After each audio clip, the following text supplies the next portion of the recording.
Naam, karibu muda na wakati mwingine katika mtamu wa simulizi unapatikana hapa hapa Simulizi TZ. Langu jina ni Mr. A Romantic. Tupo katika mwendelezo wa sehemu ya 8 ya simulizi ya mfanya usafi wa Mochwali. Ni simulizi iliyojaa visa, mikasa na matukio halisi kabisa. Usisahau kusubscribe chaneli yetu ili uweze kuwa wa kwanza kupata simulizi na vipindi vyetu mbalimbali. Na hapa ndipo tulipoishia. Baada ya mzee Mbwemwe alipotupa unga mweupe wa kinga juu ya mwili wa mtoto huyo, lakini tofauti na kawaida, mtoto huyo hakutoweka. Badala yake alianza kuzungumza. Sasa je, ni maneno gani au ni yapi aliyokuwa akizungumza? Tusonge pamoja katika sehemu hii ya 8. Mama Zaina alituchinja. Tuliochinjwa hatukuzikwa kama wenzetu. Walituweka hapa hapa. Karani na mzee Mbwemwe walitazamana tena kwa hofu. Ilikuwa wazi sasa kuwa kuna miili mingine ambayo haikupata maziko ya heshima, na nafasi zao bado zilikuwa zinahangaika kutafuta amani. Ni wapi waliweka miili mingine? Mzee Mbwemwe aliuliza kwa sauti ya dharura. Mtoto huyo alinyosha mkono wake wenye majeraha kuelekea sakafu ya chumba hicho. Chini ya ardhi, ndani ya chumba cha majivu, mtoto huyo alisema kwa sauti iliyotetemeka. Kabla ya kutoweka taratibu, Karani na mzee Mbwemwe walitafuta haraka chumba hicho cha majivu. Kilikuwa ni sehemu ya zamani iliyoachwa kutumika miaka mingi nyuma. Sakafu yake ilikuwa imefunikwa na vumbi jembamba. Walipoanza kufukua chini ya sakafu hiyo, walikuta mifupa ya watoto wadogo waliokatwa vipande tena vibaya na kuzikwa kwa mtindo wa kutisha. Kati ya mifupa hiyo waliona ilizi kubwa yenye jina la Mama Zaina. Hii ndiyo mzizi ya giza lake, alisema mzee Mbwemwe kwa sauti nzito. Kwa kutumia unga wa kinga na moto mtakatifu, walichoma mifupa hiyo hadi ikawa majivu. Baada ya tukio hilo, Mochwali ilitulia. Hakukuwa tena na kelele za ajabu wala kivuli kilichotembea usiku. Hata harufu nzito ya maiti ilianza kupotea taratibu. Karani alijua kuwa nafsi za walioteswa hatimaye zilipata amani, lakini bado alihisi jambo lingine lililokuwa likijificha nyuma ya panzia, tena la utulivu. Usiku mmoja, Karani akiwa nyumbani alipokea simu isiyokuwa na jina. Alipopokea, sauti nzito ya kike ilisema kwa sauti kali, "Mimi sijafika mwisho." Kabla hajajibu, simu ilikata ghafla na dirisha lake lilifunguka kwa kishindo kikubwa. Karani alisimama karibu na dirisha lililofunguka kwa kishindo. Upepo mkali uliingia ndani ya chumba chake, ukivuma kwa sauti kama ya maiti waliokuwa wakililia kwa uchungu. Mapigo ya moyo wake yaliongezeka na mwili wake ulianza kutetemeka. Macho yake yalipotua kwenye kona ya chumba, kivuli kilikuwa kimesimama pale. Ni sura ya mwanamke aliyevaa joho jeusi lililochanika. Macho yake yakimetemeta kwa rangi nyekundu kama makaa ya moto. "Mimi sijafika mwisho." Sauti ile ya kike ilisikika tena, safari hii ikitoka kwa moja kwenye kivuli kile. Karani hakusubiri kuona zaidi.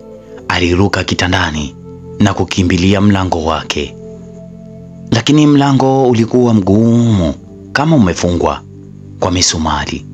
Alipogeuka tena, kivuli kile kilikuwa kimesogea karibu zaidi, kikiwa kimenyosha mkono wake mrefu wa ngozi, tena ngozi iliyooza, kuelekea shingo yake.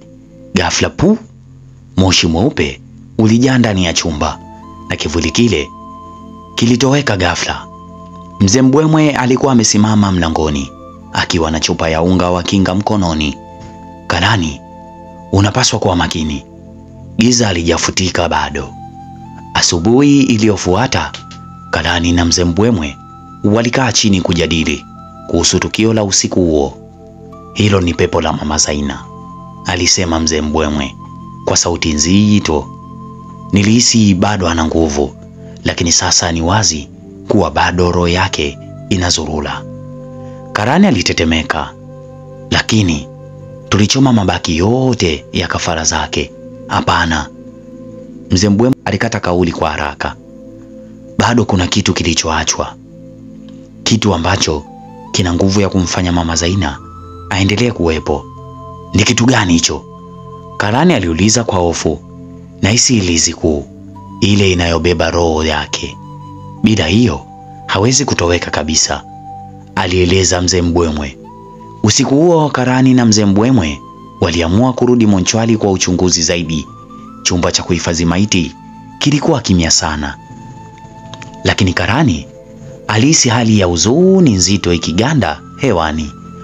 Walipokuwa wakikagua maeneo ya pembezoni mwa Monchwali, waliona alama ya mduara iliyochorwa kwa damu juu ya ukuta wa chumba cha kuhifadhia maiti.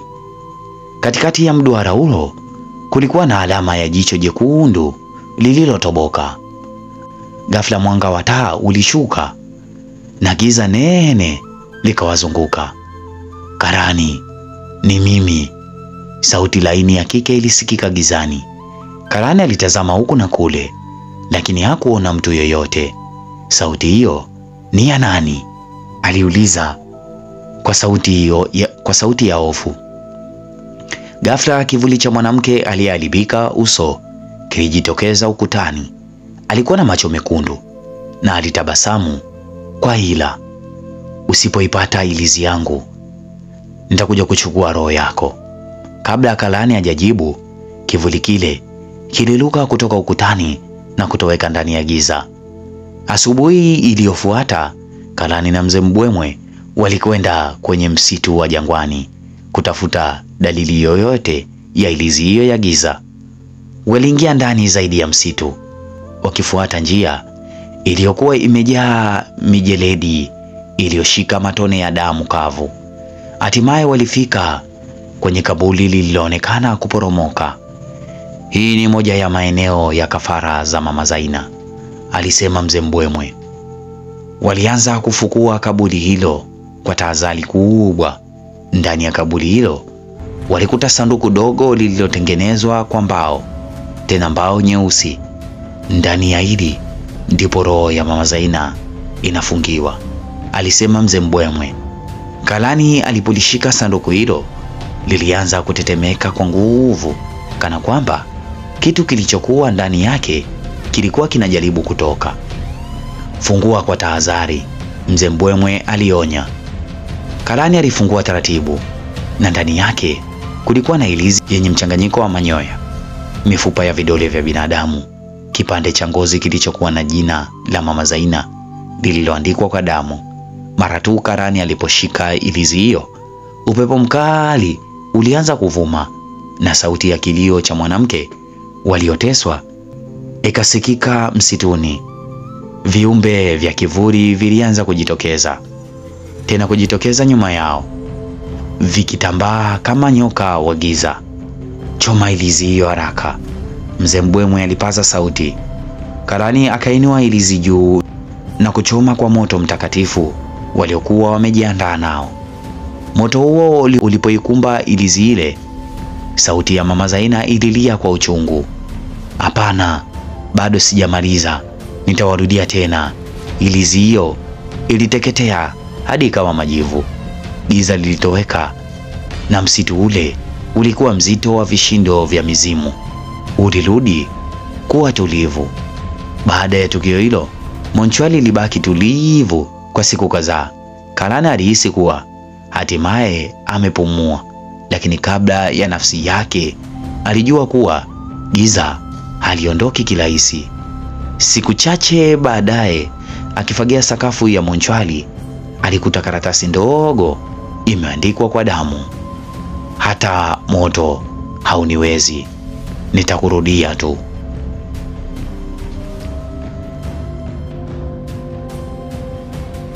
Huu ni mwisho wa sehemu ya 8 ya simulizi tamu, simulizi ya mfanya usafi wa Mochwali. Hii ni Simulizi TZ. Langu jina ni Mr. A Romantic. Usisahau kusubscribe channel yetu ili uweze kuwa wa kwanza kupata simulizi na vipindi vyetu mbalimbali. Asante.